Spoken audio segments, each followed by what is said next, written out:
మీ ఎలాంటి వ్యాపార ప్రకటనలకైనా వెంటనే మా ఛానల్ సంప్రదించండి. ప్రస్తుతం మనతో పాటు ప్రముఖ ఆధ్యాత్మికవేత్త, జ్యోతిష్యరత్న, జ్యోతిష సామ్రాట్ డాక్టర్ చింతా రుక్మాంధరావు గారు మనతో ఉన్నారు. గురువుగారితో మాట్లాడదాం. నమస్కారం గురుగారు. మాతృదేవోభవ, పితృదేవోభవ, ఆచార్య దేవోభవ. ఓం నమో మాందేశ్వరాయ నమః. అందరూ బాగుండాలి, అందరికీ మంచిగా. గురుగారు, వృషభ రాశి వాళ్ళకి సంబంధించి ప్రతి నెల మరి గ్రహాలకు సంబంధం లేకుండా నిత్యం వీళ్ళు ఎవరిని ఎక్కువగా ఆరాధిస్తూ ఉండాలి, ఏ క్షేత్రాలకు ఎక్కువగా వెళ్తూ ఉండాలి, ధనపరంగా బాగుండాలన్నా అలాగే కుటుంబ పరంగా బాగుండాలన్నా ఎలాంటి పరిహారాలు వీళ్ళు నిత్యం చేస్తూ ఉండాలి గురుగారు? వృషభ రాశి వాళ్లకు రాశ్యాధిపతి శుక్రుడు 6వ ఇంటి వాడైనడు కాబట్టి న్యూట్రల్ ప్లానెట్. పెద్దగా మనం శుక్రుని పట్టించుకోవాల్సిన అవసరం లేదు. ద్వితీయ పంచమాధిపతి ఉన్న బుధుడు బాగా యోగిస్తాడు. భాగ్య దశమాధిపతి శని బాగా యోగిస్తాడు. బుధవారం శనివారం బాగా కలిసి వస్తుంది. అదేవిధంగా వీళ్ళకు దర్శించుకోవాల్సినటువంటి ఆలయాలు మహావిష్ణు ఆలయము, అదేవిధంగా భైరవ క్షేత్రము. శనేశ్వరుడు భాగ్యాధిపతి దశమాధిపతి కాబట్టి శనికి అధిష్టాన దేవత, బుధుడికి అధిష్టాన దేవత మహావిష్ణువు కాబట్టి బుధవారము మహావిష్ణు ఆలయము, శనివారము భైరవ క్షేత్రము. కాలభైరవాష్టకం చదువుకోవడము, వేది కుక్కలకు ఫుడ్ ఇవ్వడం మంచిది.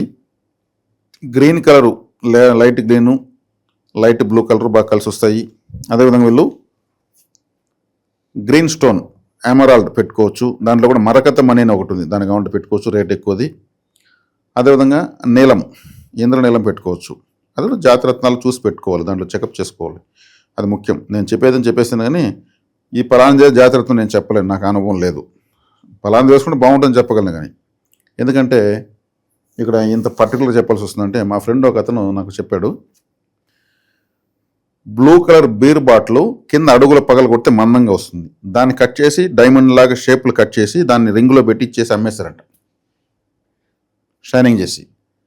ఇది అట్ట అంటరాయి, ఇది ఇట్లా అంటరాయి, ఇది మామూలుగా దొరకదు, ఆ సిలోన్ మైన్స్ జపాన్ మైన్లు దొరికి ఏదేదో చెప్పి ఇచ్చాడంట.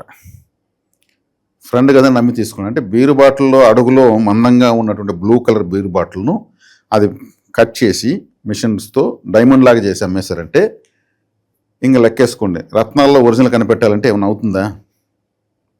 అందుకు రత్న పరీక్షలో అది మహాశక్తివంతమైన కండ్లు ఉండాలి, ఆ రాయిని ఒరిజినల్ డూప్లికేట్ కనిపెట్టాలంటే. కేర్ఫుల్గా చూసి తీసుకున్నాను.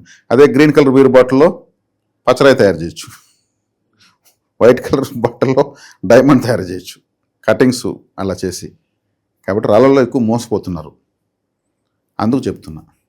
నాకు భలే ఆశ్చర్యం వేసింది. వాళ్ళ తెలివితేటలు ఎలా పనిచేసే చూడండి. తాగి పడేసిన బాటల్లోంచి ఒక రత్నాన్ని తయారు చేసి డబ్బులు తీసుకునేహారంటే వాళ్ళకి ఏం మంచి జరుగుతుంది? కాబట్టి ఇక్కడ కలిసి వచ్చే గ్రహాలకు కావాల్సిన స్టోన్స్ చెప్పామంతే. చూసేది కేర్ఫుల్గా తీసుకోవచ్చు, లేదంటే గమ్మున ఈ ఆలయాలకు వెళ్ళొచ్చు, అది ఇంకా ఉత్తమం, ఆ డబ్బులు మిగులుతుంది.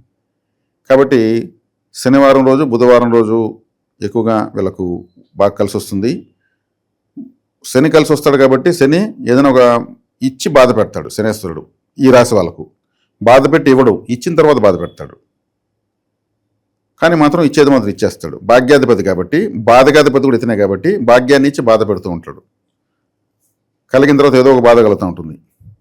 అదేవిధంగా బుధుడు కలిసి వస్తాడు కాబట్టి బుధవారం రోజు ముఖ్యమైన పనులు చేసుకోవచ్చు. పెసలపప్పు కూర బాగా తినచ్చు, మహావిష్ణు ఆలయం ఎక్కువ సందర్శించవచ్చు.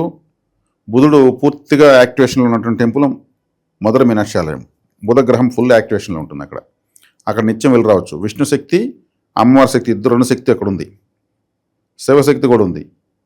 మీనాక్షి సుందరేశ్వరుడు పెండ్లి కొడుకులాగా ఉన్నాడు శివుడు అక్కడికి వెళ్ళి రావచ్చు. కాబట్టి విష్ణు, శివ శక్తి అంటే అమ్మవారు, మూడు శక్తులు ఉన్నట్టు చూడటం మధుర మీనాక్షి ఆలయం, అక్కడికి వెళ్ళి రావచ్చు బుధవారం. శనివారం రోజు ఎక్కువగా భైరవ క్షేత్రాలకు వెళ్ళి రావచ్చు. భైరవ క్షేత్రాలు అన్నప్పుడు కాశీ ఇట్లా భైరవ క్షేత్రం ఇంకేదైనా వెతుక్కొని వెళ్ళి రావచ్చు, లేదంటే కాలభైరవాష్టకం 8 సార్లు చదవచ్చు. శనివారం రోజు ముఖ్యమైన పని చేసి నల్ల నువ్వులతో ఎక్కువ తినచ్చు, కూరగాయల అన్నం ఎక్కువగా తీసుకోవచ్చు. ఇది వీళ్ళకి కలిసి వచ్చేటువంటి 2 రోజులు, 2 వారాలు, 2 ఆలయాలు. వీళ్ళు బాగా బలపడతారు.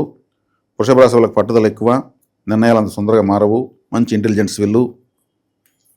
జీవితంలో అనుకున్నవన్నీ సాధ్యమైనంత వరకు అనుభవించేటువంటి రాశి ఇది, సంపూర్ణమైనటువంటి రాశి.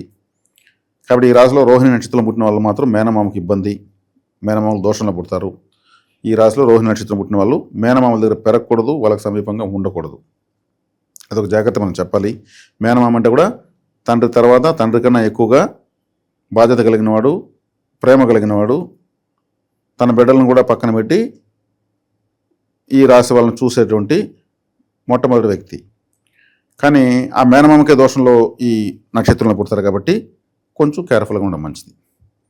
ఇది ఈ రాశి వాళ్ళకు క్లుప్తంగా ఖచ్చితంగా చేసుకోవాల్సినటువంటి పరిహారాలు. మంచి విశ్లేషణ అందించారు. ధన్యవాదాలు గురువు. ధన్యవాదాలు.